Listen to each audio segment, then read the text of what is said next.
আর যারা জীবিত আছেন শায়েখ, ওনাদের নামে তো অনেক বেশি মিথ্যাচার করেছি, অনেক বেশি গালিগালাজ করেছি, অনেক বেশি ব্লেম দিয়েছি।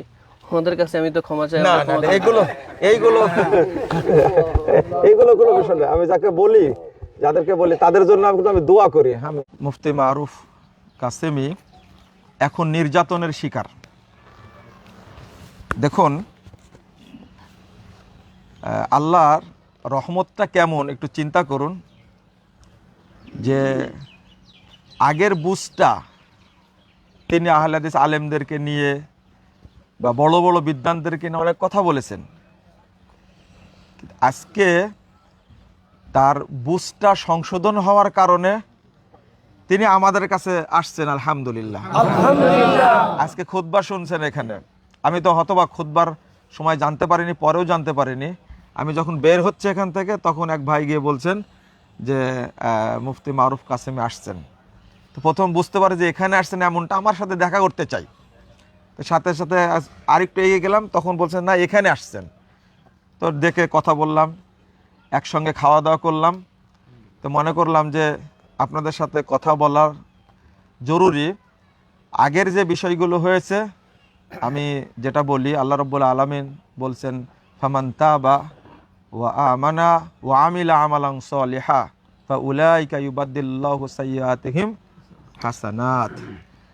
যারা সংশোধন হবে, ঈমান আনবে, আমলে সলেহ করবে, আল্লাহ তাদের পূর্বের ত্রুটিগুলোকে নেকি দ্বারা পরিবর্তন করে দেবে। এটা আল্লাহর বড় রহমত। তো আমরা তারকে পেয়ে আনন্দিত, তার সাথে ভালো আচরণ করব, কিন্তু উল্টাটা যাদের কাছে এতদিন খেদমত করেছেন তার মাদ্রাসায় হামলা হয়েছে এবং তাকে প্রতিষ্ঠান থেকে বহিষ্কার করেছে। তো ইতিহাসে এরকম ঘটনা অনেক আছে। আমি মনে করি আল্লাহ রাব্বুল আলামিন তার ইলমে বারাকা দিবেন ইনশাআল্লাহ। তিনি দাওয়াতি কাজ করবেন মানে স্বাধীন গতিতে। আমরা ফুল আহলে হাদিস যারা আছি, সালাফি যারা আছি, আমরা এই ভাইয়ের পাশে থাকবো ইনশাআল্লাহ। আমি আমাদের মাস্কো গ্রুপের চেয়ারম্যান এবং সবুর সাহেবকে বিষয়টা জানালাম। তো উনিও মনে একটু কষ্ট পেলেন, জিজ্ঞেস করলেন বাড়ি কোথায়, কতগুলো জেনে নিলেন। আমরা আছি। এই যে নির্যাতনের শিকার হওয়া, এটাও কিন্তু একটা নবীদের সুন্নাত। আমরা নিজেরাও প্রোগ্রাম করতে গিয়ে ইট পাটকেলের শিকার হয়েছি, প্রোগ্রাম বন্ধ করে দিয়েছে। তো মারুফ ভাইয়ের প্রতি এরকম হবে কিছুদিন, এটা স্বাভাবিক, কিন্তু আল্লাহ পরবর্তীতে ইনশাল্লাহ ভালো একটা জায়গা করে দেবেন ইনশাল্লাহ। আমি গতকালকে শুনছি যে আমার সাথে দেখা করতে চান। আমি সাথে সাথে বলেছি আগামী রবিবার থাকবো দারুল হুদাতে, সেখানে গেলে সাক্ষাৎ হবে, কথাবার্তা হবে। আমাদের পথ খোলা আলহামদুলিল্লাহ। আমরা তাকে সম্মান করি এবং করব ইনশাল্লাহ।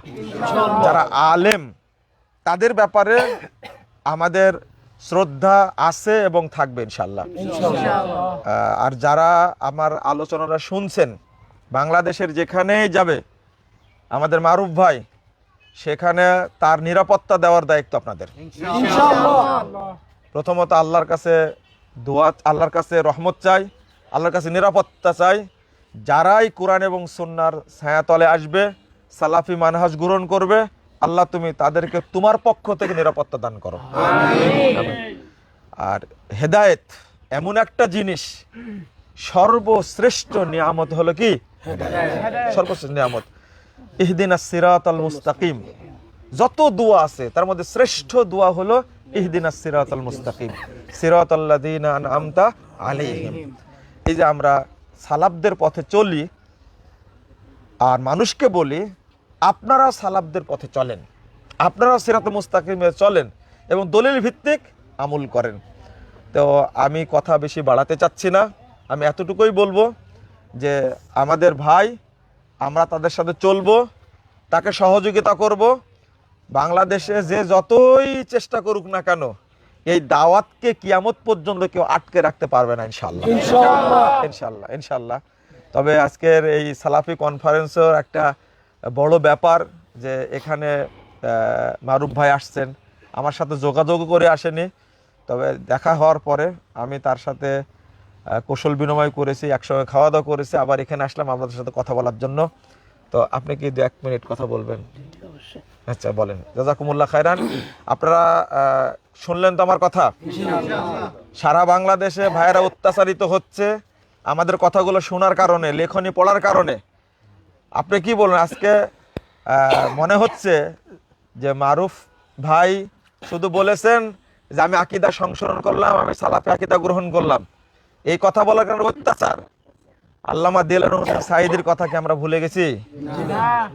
জেলখানায় আমার সাথে দেখা হলো, জেলে যাওয়ার 1 বছর আগে তিনি আমার বইটা পড়ে, জাল হাদিসের কবলে রাসূল সাল্লাল্লাহু আলাইহি ওয়াসাল্লাম সালাত, বইটা পড়ে তিনি 9 পৃষ্ঠার একটা পত্র লিখলেন আমার কাছে। ভুল সংশোধনে সফলতা আছে, ব্যর্থতা নেই, লজ্জারও কিছু নেই, এই শিরোনামে লিখছেন। তো এটা যখন প্রকাশ হয়ে যায় তখন কিন্তু আমাকে অনেকে মিথ্যুক বলেছে, না দেখাই হয়নি তার সাথে। আমি জেলখানায় তার সাথে 3 মাস 22 দিন থাকলাম, কথাবার্তা বলেছি একসঙ্গে। তো সাঈদী সাহেব যদি জেল থেকে বাহিরে আসার সুযোগ পেতেন তাহলে কি আপনারা কি তার সাথেও এরকম ব্যবহার করতেন? হ্যাঁ করতেন, করতেন। সাঈদী সাহেবকে আপনারা মুরতাদ বলতেন, সাঈদী সাহেবকেও আপনারা করতেন না। কিন্তু এই যে যারা কোরআন হাদিস না মেনে মানুষের রায় মেনে চলছে তারাই কিন্তু তাকে গালাগালাজ করতো। এমন একজন বলেছে সাঈদী সাহেব জেলখানায় যাওয়ার কারণে তার মাথা একটু উল্টা পাল্টা হয়ে গেছে, বলেছে। আল্লাহ রাসূলকে যখন পাগল উপাধি দিয়েছিল না, মোহাম্মদ পাগল হয়ে গেছে। এমনকি ঝাড়ু মানে তাকে ঝাড়ফুঁক করার জন্য সিরিয়া থেকে একজন কবিরাজ ভাড়া করে নিয়ে আসছিলেন, সহিহ মুসলিমের হাদিস।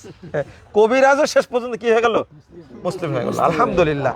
তা আমাদের মন্ত্র হলো এটা, তাওহীদের, মানহাজের। তো আমরা আশা করি যারা আসবেন এই ভাইরা তাদেরকে আমরা নিরাপত্তা দেব ইনশাআল্লাহ। আমি তার সাথে আছি এবং থাকবো ইনশাআল্লাহ। জুলমের শিকার হলে আমি প্রথম কথা বলবো ইনশাআল্লাহ, মামলা পর্যন্ত যাব, জেল পর্যন্ত খাটবো ইনশাআল্লাহ। কিন্তু কোন ভাইকে আমরা একা ছেড়ে দেব না, নিরাপত্তা দেব ইনশাআল্লাহ। জাযাকুমুল্লাহ খায়রান ওয়া বারাকাল্লাহু ফিকুম। আরব ভাই দুটো কথা বলেন আপনি সংক্ষেপে। জি আলহামদুলিল্লাহ, মহান রবের দয়া, আল্লাহ রাব্বুল আলামিন হেদায়েতের পথ দেখিয়েছেন। আসলে আমি বেশ কয়েক বছর ধরেই আহলুল হাদিস সালাফি মানহাজের বিভিন্ন বিদ্বানদের জীবিত মৃত্যু সবার কিতাব সংগ্রহ করে পড়েছি। আমার কাছে প্রায় 800+ কিতাব আছে শায়েখ। মাশাআল্লাহ। সালাফি বিদ্বানদের আগের এখনকার যুগে যেমন আমাদের এই শায়েখের সবগুলো কিতাব সংগ্রহ করেছি, যেখানে পেয়েছি যেখান থেকে সবগুলো সংগ্রহ করেছি। তো সবগুলো কিতাব আমি দিনের পর দিন, রাতের পর রাত অনেক বেশি গবেষণা করেছি ভুল ধরার জন্য। আর আমার কাছে বিশাল নোট আছে। তো যাই হোক, গবেষণা করতে করতে যত বেশি গবেষণা করছি ততই অবাক হচ্ছি। একটা সময় মানে নিজের মধ্যে অনুশোচনা হলো যে না, আসলে আমি মনে ভুলের মধ্যে আছি। এরপর আস্তে আস্তে আস্তে আস্তে মনে হলো যে না, নিজের মধ্যে সত্যকে আর কত গোপন করবো। আর আমার মনে হচ্ছে যে না, সালাফি মানহাজের ওলামায়ে কেরাম ওনারাই কোরআন হাদিসের সবচাইতে বেশি নিকটে আছে। এই সকল বিষয়গুলো ভাবতে ভাবতে আসলে তেমন কোনো প্রতিকূল পরিবেশ ছিল না যে প্রকাশ করব, বলবো। যার কাছে বলতে গিয়েছি তার কাছ থেকে ব্লেমের শিকার হয়েছি। আমার সহপাঠী, ক্লাসমেট, ছাত্ররা যাদের কাছে একটু একটু শেয়ার করেছি তারা আমার সব থেকে বেশি ক্ষতি করেছে।